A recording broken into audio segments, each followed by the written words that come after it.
Welcome children. आज chapter 3 में हम पढ़ेंगे डाल्टन का परमाणु सिद्धांत। जॉन डाल्टन जो वैज्ञानिक थे, उन्होंने जो रासायनिक संयोजन के नियम थे उनके आधार पर कुछ पॉइंट्स दिए जो उनका डाल्टन का परमाणु सिद्धांत कहलाता है। नंबर 1, सभी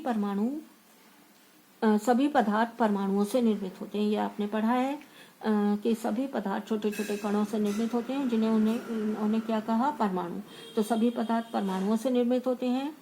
सेकेंड पॉइंट, परमाणु अविभाज्य सूक्ष्मतम कण होते हैं जो रासायनिक अभिक्रिया में ना तो सृजित होते हैं और ना ही उनका विनाश होता है। परमाणु अविभाज्य यानी उनका कहना था कि परमाणु को और छोटे कणों में नहीं तोड़ा जा सकता। ये सूक्ष्मतम कण है और रासायनिक अभिक्रिया के दौरान द्रव्यमान संरक्षण के नियम का पालन करते हैं, अर्थात उनका ना तो सृजन होता है, ना उन्हें बनाया जा सकता है, ना उनका विनाश होता है।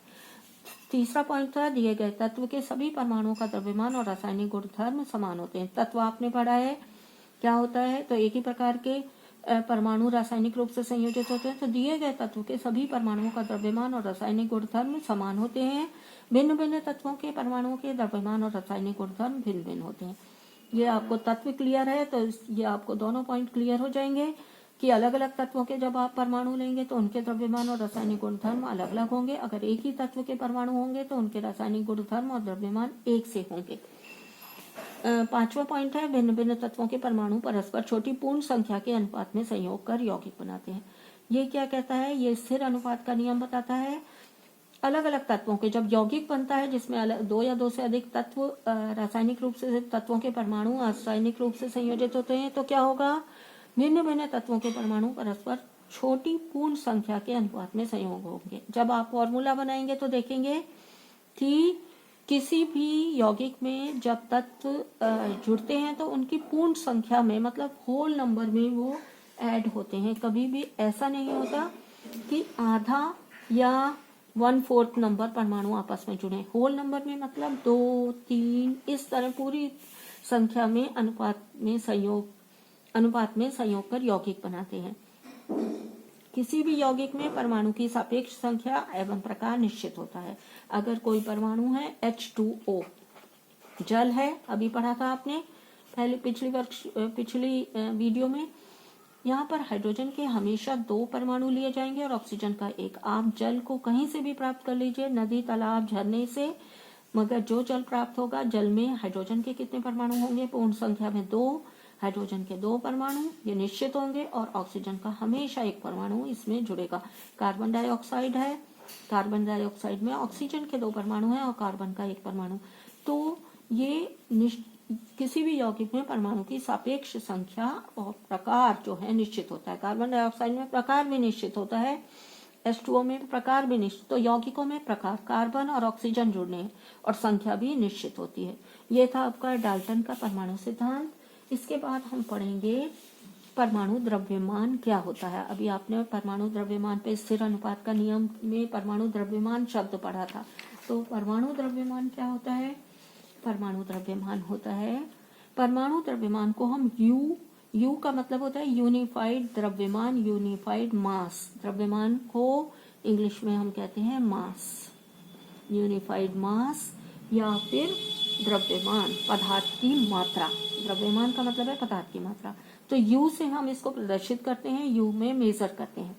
कार्बन 12 समस्थानिक के एक परमाणु द्रव्यमान के 1/12वें भाग को मानक परमाणु द्रव्यमान इकाई के रूप में लेते हैं। द्रव्यमान परमाणु इतने छोटे होते हैं कि उनको जब हम उनका द्रव्यमान निकालते हैं तो उसको निकालने के लिए हम एक परमाणु द्रव्यमान को इकाई के रूप में मानते हैं। उससे कंपैरिजन करके हम सभी तत्वों के परमाणु द्रव्यमान बताते हैं। यहाँ पर आपको एक उदाहरण देकर ये बात समझाई गई है। ये समझ लीजिए तरबूज है। अगर तरबूज, यहाँ पर एक तरबूज है और इसका परमाणु भार 12 है, समझ लीजिए 12। तो अगर हम इसको 12 पतली पतली फाकों में डिवाइड करेंगे 12, तो एक का परमाणु, ये 12 भाग बनाए हमने इसके, तो एक का जो परमाणु भार आ जाएगा वो कितना आ जाएगा, 1। अगर ये 12 ग्राम है तो एक का कितना आ जाएगा, 1 ग्राम, क्योंकि हमने 12 भाग किया। तो इसे हमने क्या माना है, इसको इकाई माना है। कार्बन जिसका परमाणु भार 12 है उस समस्थानिक के एक परमाणु द्रव्यमान के 1/12वें भाग, 1/12वें भाग का भाग कितना होगा, भार 1 ग्राम, तो उसको हम मानक परमाणु द्रव्यमान इकाई के रूप में पढ़ते हैं। इसी से हम क्या करते हैं, सारे तत्वों के जो परमाणु हैं उनको मेजर करते हैं। सपोज अगर यहाँ पर एक कार्बन का 1/12 भाग लिया है, वो 1 है, तो अगर इसके भार से किसी और तत्व का भार 2 फाकों के बराबर होता है, 2 पतली पतली जो हमने पीस किए हैं पार्ट के बराबर होता है, तो उसका परमाणु भार कितना मानेंगे हम, 2 ग्राम। इसी तरह इससे कंपेयर करते हुए कोई 16 होता है, कोई 12 होता है, तो जितने भी पार्ट के बराबर भार होता है उसको हम उसका परमाणु द्रव्यमान कह देते हैं। यहाँ पर आपको कुछ तत्वों के परमाणु द्रव्यमान जो ज़्यादा यूज होते हैं बच्चों, वो आपको यहाँ पर लिखे हैं। इस तरह आपको भी लिख लेना है। हाइड्रोजन का परमाणु द्रव्यमान 1 यू यानी यूनिफाइड मास या यूनिफाइड द्रव्यमान, तो इसका परमाणु भार 1 यू होता है। ये यू लिखा हुआ है। कार्बन का 12 यू होता है, ये निश्चित होते हैं, बदलते नहीं है। नाइट्रोजन का 14 यू होता है। ऑक्सीजन का परमाणु द्रव्यमान 16 यू होता है।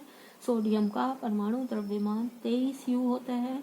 मैग्नीशियम का 24 यू, सल्फर का 32 यू और क्लोरीन का 35.5 यू, कैल्शियम का 40 होता है। ये कुछ तत्वों के परमाणु द्रव्यमान आपको दिए गए हैं, ये आपको याद करने हैं। वैसे आपको कुछ याद होने चाहिए, अदरवाइज परमाणु द्रव्यमान आपको क्वेश्चन जब पूछे जाते हैं तो उसमें दिए होते हैं। तो ये जो जनरली यूज होने वाले तत्वों के नाम हैं, इनके परमाणु द्रव्यमान आपको यहाँ पर बताए गए हैं। इसके बाद हम पढ़ेंगे परमाणुकता। तो परमाणुकता क्या होती है बच्चों, परमाणुकता का क्या मतलब होता है, परमाणुकता का मतलब होता है किसी अणु की संरचना में प्रयुक्त होने वाले परमाणुओं की संख्या को उस अणु की परमाणुकता कहते हैं। अणु आपने पढ़ा था क्या होता है, अणु होते हैं जब परमाणु रासायनिक रूप से संयोजित होते हैं। अणु तत्व का भी हो सकता है, अणु यौगिक का भी हो सकता है। तो आपको परमाणुकता निकालनी है तो आप क्या करेंगे, उसमें परमाणुओं की संख्या को गिनकर बताएंगे। आर्गन एक परमाणु होता है, यानी इसके एक अणु में एक ही परमाणु उपस्थित होता है। हीलियम इसके एक अणु में एक ही परमाणु स्थित होता है, तो इसकी परमाणुकता कितनी कहलाएगी, 1 परमाणु। अभी आपने ऑक्सीजन, हाइड्रोजन और नाइट्रोजन के अणु बने हुए देखे थे। यहाँ पर देखिए, ये हाइड्रोजन है,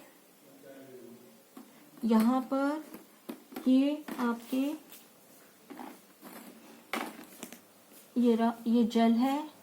इसी प्रकार आपने देखा था ये कार्बन डाइऑक्साइड है और यहाँ पर ये अमोनिया है।